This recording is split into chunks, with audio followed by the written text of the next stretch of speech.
Address చేయగలుగుతుంది కానీ public నుండి పెద్దగా స్పందన లేదు.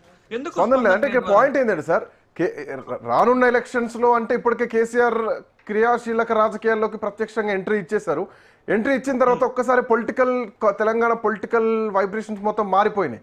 అండ్ ఇప్పుడు ఇటు రేవంత్ రెడ్డి ఏం తక్కువ లీడర్ ఏం కాదు, ఆయన మాస్ లీడరే. కేసీఆర్కి ఇంకా అంతకంటే పెద్ద పేరు, రాష్ట్రాన్నే తెచ్చారన్నటువంటి పేరు ఉంది. తో పాటు గతంలో 10 ఏళ్ళు పరిపాలించినటువంటి వ్యక్తి హరీష్ రావు, కేటీఆర్ లాంటి బలమైనటువంటి నాయకత్వంతో ఉన్నటువంటి పార్టీ గులాబీ పార్టీ.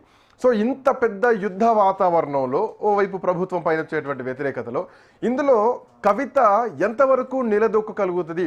2029 అంటే అది మామూలు పరిస్థితి కాదు, ఒక భారీ సునామీ లాంటి రాజకీయ వాతావరణమే.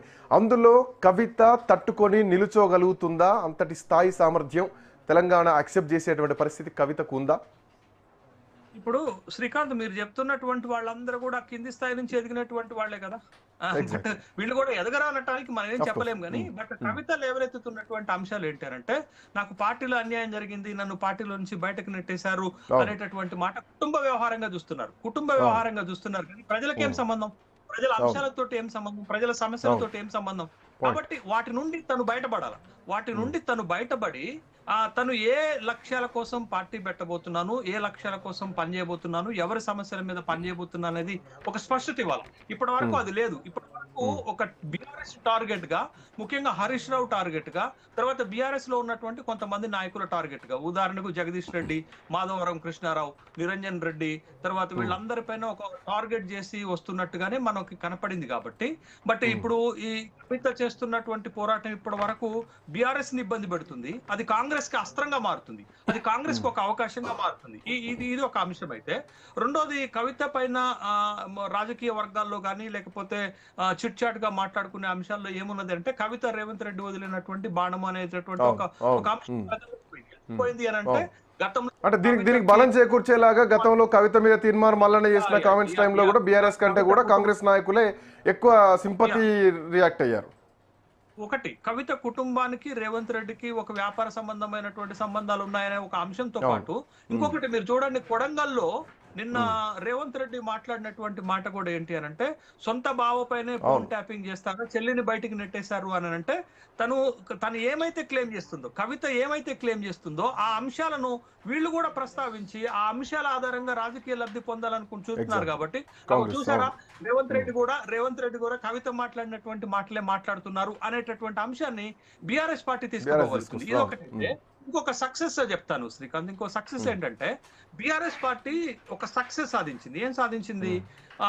కవిత వెనకాల ఎవరిని పోకుండా కాపాడుకోగలిగింది. ఒక పేరుకున్నటువంటి కింది స్థాయి నాయకులను కూడా కవిత వెనకాల ర్యాలీ కాకుండా తమ పార్టీ నుంచి బయటకు ఎవరు పోకుండా కాపాడుకోగలిగింది. అక్కడ సక్సెస్ అయింది. రెండోది, బీఆర్ఎస్ లో ఉన్న కీలక నాయకులు ఎవరినైతే టార్గెట్ చేస్తుందో వాళ్ళు వ్యూహాత్మక మౌనం పాటించడంతో దీంతో కవితకు ఆశించినటువంటి స్థాయిలో రాలేదు. ఒకటైతే కవిత చేస్తున్న తప్పు ఒకటి చెప్తాను. తప్పు ఏంటి కవిత గారు చేస్తున్నది అని అంటే, చాలా స్పష్టంగా ఇప్పుడు కాళేశ్వరంలో అవినీతి జరిగిందని కాంగ్రెస్ పార్టీ అంటుంది. కవిత గారు కూడా కాళేశ్వరంలో అవినీతి జరిగింది, కానీ అవినీతికి కేసీఆర్ కి సంబంధం లేదు. దాంతో కవిత దగ్గర స్పష్టత లేదు. ఒక కక్షపూరితమైనటువంటి రాజకీయం చేస్తుంది. తను బయటికి నెట్టారు కాబట్టి, తను ఆ పార్టీని ఇబ్బంది పెట్టాలి అనుకుంటున్నారు కాబట్టి ఆ విధమైనటువంటి వ్యాఖ్యలు చేస్తుంది అనే ఒక అభిప్రాయం ప్రజల్లో ఎందుకు కలగదు? మీరు చూడండి, ఇప్పుడు కేసీఆర్ ను కూడా టార్గెట్ చేస్తే, పాపం తండ్రి కాబట్టి కేసీఆర్ ని టార్గెట్ చేయలేదు, తను బయటకు పంపించినటువంటి పార్టీలో తనకు వ్యతిరేకులను టార్గెట్, కానీ తండ్రిని టార్గెట్ చేయలేదు, అన్నను వెనకేసుకొచ్చింది, ఒక హరీష్ రావును మాత్రమే టార్గెటెడ్ గా మాట్లాడుతుంది. మనం గుర్తుండే ఉంటుంది, కేసీఆర్ కు నోటీసులు ఇచ్చినప్పుడు, కమిషన్ ముందు హాజరైనప్పుడు, కేటీఆర్ కు కార్ రేస్ సంబంధించినటువంటి నోటీసులు ఇచ్చినప్పుడు, అసలు కేసీఆర్ లాంటి వ్యక్తికి నోటీసులు ఇస్తే రాష్ట్రం అగ్నిగుండం కావాలి, అట్లాంటి వ్యక్తి విషయంలో బీఆర్ఎస్ పార్టీ ఏం చేస్తుంది, నాయకత్వం ఏం చేస్తుందని ప్రశ్నిస్తూనే కేసీఆర్కి మద్దతుగా ఆ రోజు ఆమె సంఘీభావంగా వెళ్ళడం జరిగింది, కలవడం జరిగింది. బట్ రానున్నటువంటి రోజుల్లో కేసీఆర్ అంటేనే ఒక ఎమోషన్, అది అందరికీ తెలిసిన విషయమే. మొన్న కూడా సోషల్ మీడియాలో కేసీఆర్ మాట్లాడుతుంటేనే సోషల్ మీడియా మొత్తం కూడా ట్రాఫిక్ జామ్ అయిపోయింది. అంతటి పరిస్థితి మొన్న ఆదివారం వచ్చేసింది. ఇప్పుడు కేసీఆర్ని విమర్శించి కవిత రాజకీయాలు చేయగలుగుతుందా? అదే నేనేమంటున్నాను, ఒక బిడ్డగా ఒక ఉన్నటువంటి ఎఫెక్షనేట్ గా కేసీఆర్ ని విమర్శించలేదు, కానీ తనని బయటకు పంపించినటువంటి పార్టీలో ఉన్నటువంటి నాయకులను విమర్శించకుండా ఉండలేదు. బీఆర్ఎస్ అవును. పైన చేస్తున్నటువంటి ప్రతి విమర్శ కూడా కేసీఆర్ కి తగలకుండా మానదు. కాబట్టి ఎగ్జాక్ట్లీ, బట్ ఖచ్చితంగా. ఇది ఒక సందిగ్ధమైనటువంటి పరిస్థితులలో కవిత ఒక పర్ఫెక్ట్ స్టాండ్ గనక తీసుకోకపోతే రాజకీయంగా తను నమ్మేటటువంటి అవకాశం ఉండదు. ఇంకొకటి తను చేస్తున్నటువంటి తప్పు ఏంటి అనంటే, ఇప్పుడు అధికారంలో ఉన్న పార్టీ ప్రజలకు వ్యతిరేకంగా పనిచేస్తుంది.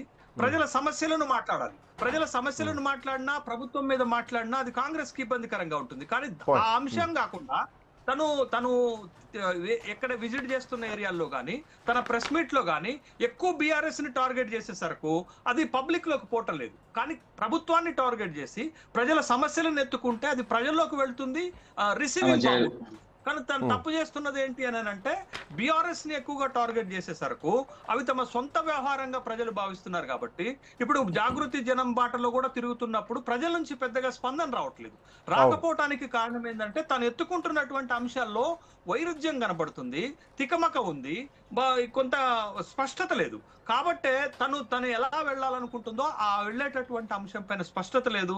కేవలం బీఆర్ఎస్ ని మాత్రమే హైలైట్ గా టార్గెట్ చేయడంతో తను అనుకున్న లక్ష్యాలను సాధించలేకపోతుంది. బహుశా పార్టీ అనౌన్స్ చేసిన తర్వాత, తన పార్టీ లక్ష్యాలేంటో చెప్పిన తర్వాత, ప్రజల్లోకి వెళ్ళేటటువంటి అప్రోచ్ తర్వాత, ప్రభుత్వాన్ని టార్గెట్ చేసే అంశం తర్వాత, దాన్ని విమర్శలు చేసేటటువంటి అంశం తర్వాత తను ఏమన్నా మారగలుగుతుందా, తన వైపుకి ఏమన్నా ప్రజలను తిప్పుకోగలుగుతుందో వేచి చూడాల్సిన అంశమే. కానీ బట్ ఇప్పటికిప్పుడైతే తను వెళుతున్నటువంటి ఎత్తుగడల ప్రకారంగా అయితే బీఆర్ఎస్ కి కొంత ఇబ్బంది జరగవచ్చు తాత్కాలికంగా, కానీ అది కాంగ్రెస్ కి లాభం చేస్తుంది, కాంగ్రెస్ దాన్ని ఉపయోగించుకుంటుంది అనేటటువంటి విషయం స్పష్టమైంది.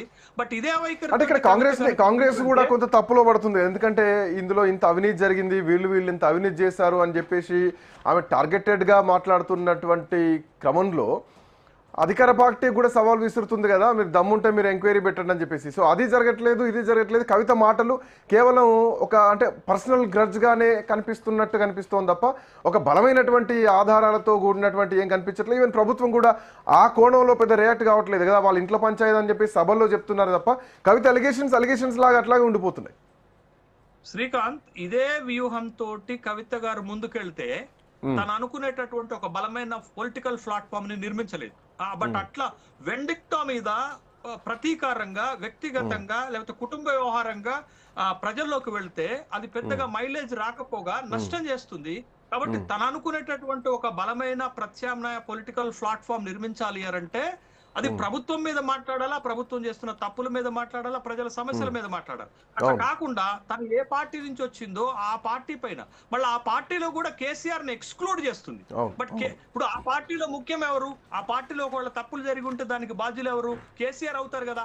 కేసీఆర్ కాకుండా అదర్ దాన్ కేసీఆర్ మీరు బాధ్యత వహించాలి అని అంటే అది డైజెస్టివ్ పాలిటిక్స్ కిందకి రాదు, డైజెస్టివ్ స్ట్రాటజీస్ కిందకి కూడా రాదు. కాబట్టి తనకి ఇదే వ్యూహంతో గనక ముందుకు ఇంకొక పాయింట్ సార్, ఇక్కడ ఇంకో పాయింట్ నిర్మించలేదు.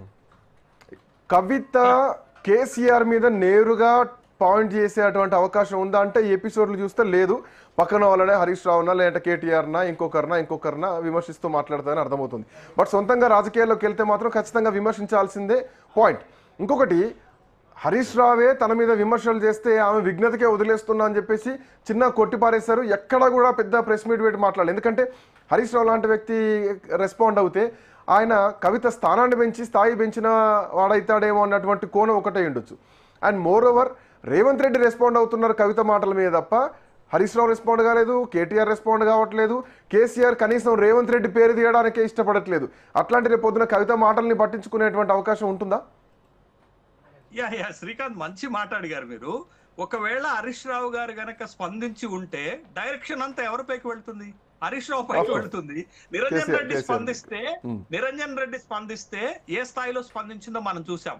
మాధవరం కృష్ణారావు స్పందిస్తే ఏ స్థాయిలో రివర్స్ అటాక్ చేసిందో మనం చూసాం. కాబట్టి ఆ ప్రమాదం ఉంటది. కాబట్టి వ్యూహాత్మక మౌనంగా ఉంటే మంచిది. బట్ అట్లా కాకుండా విమర్శ ప్రతి దానికి సమాధానం చెప్పుకుంటూ పోతే పార్టీని వాళ్ళు నడపలేరు. కాబట్టి ఒక పెద్ద రాజకీయ పార్టీ ఎప్పుడైనా ఏం చేస్తుందంటే ఒక బలమైన విమర్శకు సమాధానం చెప్పేటటువంటి అంశంగా ముందుకు వస్తుంది తప్ప ప్రతి దానికి స్పందించుకుంటూ పోతే అది పార్టీ ఇబ్బందికరమైన పరిస్థితిలో పడుతుంది. కాబట్టి కీలకమైన ఫస్ట్ లేయర్ నేతలు ఎప్పుడు కూడా ఇలాంటి అంశాలపైన స్పందించరు. అందుకని మీరు స్పందించిన ఇద్దరి పరిస్థితి ఏమైందో మనం చూసాం. కాబట్టి ఇదే నేనేమంటున్నాను, బీఆర్ఎస్ ఒక అంశంలో చాలా వ్యూహాత్మక మౌనం పాటిస్తూ సక్సెస్ అయింది. ఆ వ్యూహాత్మక మౌనం ఏంటి అనంటే, ఇంతవరకు కేసీఆర్ నుండి గాని, కేటీఆర్ నుండి గాని, హరీష్ రావు నుండి గాని, సంతోష్ రావు నుండి కూడా ఒక్క విమర్శ కవిత పైన బయటికి రాలేదు. చేయటానికి వాళ్ళు ముందుకు రాలేదు. ఎందుకు అని అంటే జరిగే పరిణామం వాళ్ళకి తెలుసు. కాబట్టి వాళ్ళు చాలా వ్యూహాత్మకమైన మౌనము, సంయమనం పాటిస్తున్నారు. కాబట్టే కవిత వాళ్ళని లాగాలనే ప్రయత్నం చేస్తుంది. రాజకీయంగా వాళ్ళని కూడా ఫీల్డ్ లోకి లాగితే అప్పుడు జరిగేటటువంటి విమర్శలు ప్రజల్లోకి ఇంకెక్కువ వెళ్తాయనేటటువంటి ఒక ఆశ ఉంది. కానీ అది లాంగ్ రన్ స్ట్రాటజీగా ఉపయోగపడదు శ్రీకాంత్. ఎప్పుడైనా మనం ఒక బలమైన పొలిటికల్ పార్టీనో పొలిటికల్ ప్లాట్ఫామ్ ను ఏర్పాటు చేయాలని అనుకుంటే ఖచ్చితంగా అది వేరే పార్టీలను విమర్శించడం కాకుండా ప్రజల సమస్యలు తీసుకోవాలి. రెండోది ప్రభుత్వం ప్రజా వ్యతిరేక నిర్ణయాలపైన మాట్లాడాలి. అవి రెండు మాట్లాడకుండా మీరు ఎంత రాజకీయ విమర్శలు చేసినా అది ఏదో మీడియా పరంగా లేకపోతే పత్రికల్లో రావడానికి ఉపయోగపడుతుంది తప్ప తను అనుకునేటటువంటి లక్ష్యాలను సాధించలేదు. తను ఏమన్నారు, అదృష్టం బాగుంటే ఏదో ఒక రోజు నేను ముఖ్యమంత్రిని అవుతాను కదా అని అన్నారు. మరి ముఖ్యమంత్రి కావాలంటే పార్టీ పెట్టాలి కదా. మరి పార్టీ పెట్టాలంటే పార్టీ బలంగా గెలవాలి కదా. మరి గెలవాలి అని అంటే అంశాల ప్రాతిపదికగా పోరాటం చేయాలి కదా. ప్రజల సమస్యల మీద పోరాటం చేయాలి కదా. కేసీఆర్ ఉట్టిగా ముఖ్యమంత్రి అయ్యారా? కేసీఆర్ ఉట్టిగా ముఖ్యమంత్రి అయ్యారా? రేవంత్ రెడ్డి ఉట్టిగా ముఖ్యమంత్రి అయ్యారా? రాజశేఖర రెడ్డి ఉట్టిగా ముఖ్యమంత్రి అయ్యారా? వాళ్ళు బలమైనటువంటి ప్రజా ఉద్యమాలను నిర్మించారు, ఎంత కాదనుకున్నా మనం. బట్ ఏదో ఒక విధంగా ఏదో ఒక రూపంలో నిర్మించారు. బట్ ఆ స్థాయి జనం బాట వేరు, జనాల్ని జాగృతం చేయడం వేరు. సో నాకు తెలిసి రెండో పాయింట్ లో కేసీఆర్ ఎంటర్ అవుతున్నారు. జన ఉద్యమాలు చేస్తాం, ప్రజా ఉద్యమాలు చేస్తామని జనం బాటలో కవితున్నారు. సో చాలా వేరియేషన్ కూడా కనిపిస్తోంది రెండింటి మధ్యలో. అది ఒకటి. రెండోది నేను ఇందాకనే చెప్పాను కదా, దేశవ్యాప్తంగా ఈ వారసత్వ రాజకీయాలతోటి రాజకీయాల్లోకి వచ్చి కుటుంబాన్ని విభేదించి బయటకు వెళ్లి రాణించినటువంటి వాళ్ళ శాతం 1% కూడా లేదు. బట్ అది మతిలో పెట్టుకొని తను ఏం చేయాలనేది నిర్ణయించుకోవాల్సినటువంటి అవసరం ఉంది. బట్ ఒక పోరాటం చేయడానికి అయితే దిగారు కదా. బట్ దాన్ని ఒక కన్స్ట్రక్టివ్ వేలో ప్రజల కోసం చేస్తే బాగుంటుంది తప్ప ఓ పార్టీని ఇబ్బంది పెట్టడానికి గనక చేస్తున్నారు అనే అభిప్రాయం కలిగితే తన వెనకాల ఎవరు ర్యాలీ అవ్వరు. Right, done sir. Thank you so much Seshu sir, అట్లాగే రామూర్తి గారు. Thanks for joining. మొత్తానికి కవిత జనం బాట అంటూ ప్రజల్లో తిరుగుతున్నటువంటి క్రమంలో చేస్తున్న కామెంట్స్ బీఆర్ఎస్ పార్టీని అంత ఎఫెక్ట్ చేసేటువంటి అవకాశం ఉందా? కాంగ్రెస్ పార్టీ వర్షన్ అంటే ప్రభుత్వం మీద ఎదురుదాడి చేయాల్సినటువంటి పరిస్థితుల్లో గతంలో పార్టీ నుంచి వచ్చినటువంటి పార్టీ పైన మాట్లాడితే, పార్టీ నాయకులపైన మాట్లాడితే ఎంతవరకు కవిత సస్టైన్ అవుతారు? మోర్ ఓవర్ ఇప్పుడున్నటువంటి పరిస్థితుల్లో జనం బాట అంటూ కవిత పొలిటికల్ జర్నీ నడుస్తూ ఉంటే జనాన్ని జాగృతం చేస్తాం, ప్రజా ఉద్యమాలు సృష్టిస్తామంటూ కేసీఆర్ బయటకు వెళ్తున్నారు. సో కేసీఆర్ ధాటికి ప్రభుత్వమే ఈ మధ్యలో చూస్తున్న సమాధానాలు చెప్పలేక విమర్శలు చేస్తున్నటువంటి పరిస్థితి. సో ఇట్లా నేపథ్యంలో ఎంతవరకు కవిత తట్టుకొని నిల్చోబడుతుంది? ఒక లాంగ్ ఎజెండాతోనే ముందుకెళ్తుందా భవిష్యత్ రాజకీయాలు దృష్టిలో పెట్టుకొని? సో ప్రస్తుతానికి చిన్న అడుగుల్లోనే ఉందనుకోవచ్చా? చూడాలి రానున్న కాలంలో 2029 వరకు ఎట్లాంటి పరిణామాలు ఉండబోతున్నాయి. That's all for now. Next updates continue అవుతాయి. Keep watching Raj news.